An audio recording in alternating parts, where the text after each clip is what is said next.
This channel does not promote any violent, harmful, or illegal activities. All content provided by this channel is meant for an educational purpose only. রাজ্য সরকারের উদ্যোগে দীঘার জগন্নাথ ধামের প্রসাদ বিতরণকে কটাক্ষ করলেন প্রাক্তন বিজেপির রাজ্য সভাপতি দিলীপ ঘোষ। আজ সন্ধ্যায় জগাছা থানার অন্তর্গত 87 ফ্রেন্ডস অ্যাসোসিয়েশনের রক্ষাকালী পুজোর উদ্বোধনে এসে তিনি বলেন, মন্দির হয়েছে, প্রসাদও রয়েছে, লোক খাচ্ছে, রাজ্য সরকার ভাবছে এসব করে ভোটে জেতা যায়, কিন্তু তা হয় না। মহেশতলার গোষ্ঠী সংঘর্ষ নিয়ে এদিন তিনি তৃণমূল সরকারকে কার্যত একহাত নেন।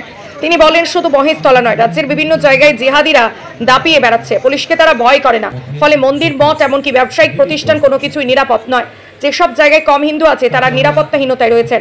কবে বিজেপির নতুন রাজ্য সভাপতি ঘোষণা করা হবে এ প্রসঙ্গে তিনি বলেন, আমাদের সর্বভারতীয় দল সভাপতি নির্বাচন শুরু হয়েছে, এখানেও সভাপতি নির্বাচন হবে। তার দল বদলের সম্ভাবনা নিয়ে তিনি বলেন, এখনো পর্যন্ত বিজেপিতে আছি।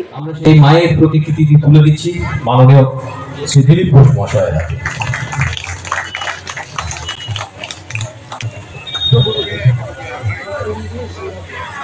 সৌরভ ঘোষ, আপনি একটু মঞ্চে আসবেন। সৌরভ ঘোষ,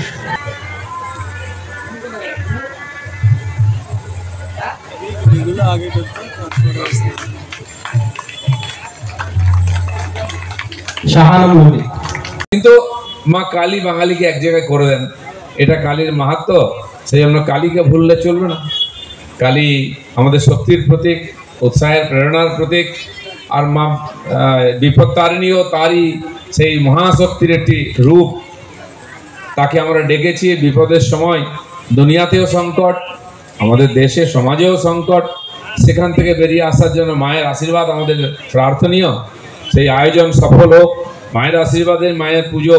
পশ্চিমবঙ্গে জুড়ে হচ্ছে, হিন্দু সমাজ তার মঠ মন্দির সুরক্ষিত রাখতে পারছে না, উৎসব করতে পারছে না, নিশ্চিন্ত হয়ে থাকতে পারছে না, ব্যবসা বাণিজ্য সুরক্ষিত নয়।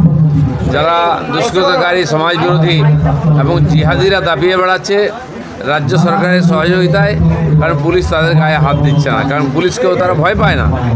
এই পরিস্থিতি থাকলে যেখানে কম সংখ্যায় হিন্দুরা থাকে তাদের থাকা মুশকিল হয়ে যাবে। আরেকটা বিষয় হচ্ছে দীঘাতে যে রাজ্য সরকারের টাকায় প্রসাদ বিতরণ করা হবে, কি বলবেন এই বিষয়ে?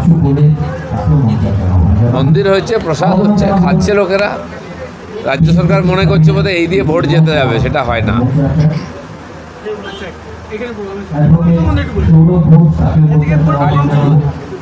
এখানে হাওড়াতে এসেছি, আগে আমাকে আমন্ত্রণ করা হয়েছে, তো এলাম সবার সঙ্গে দেখা করতে। এখানকার স্থানীয় মানুষ খুবই শ্রদ্ধা ভক্তির সঙ্গে, খুব উৎসাহের সঙ্গে এই পুজো করেন। আমার এবারে সৌভাগ্য হয়েছে এখানে এই পুজোতে সামিল হওয়ার, তাই এখানে এসেছি।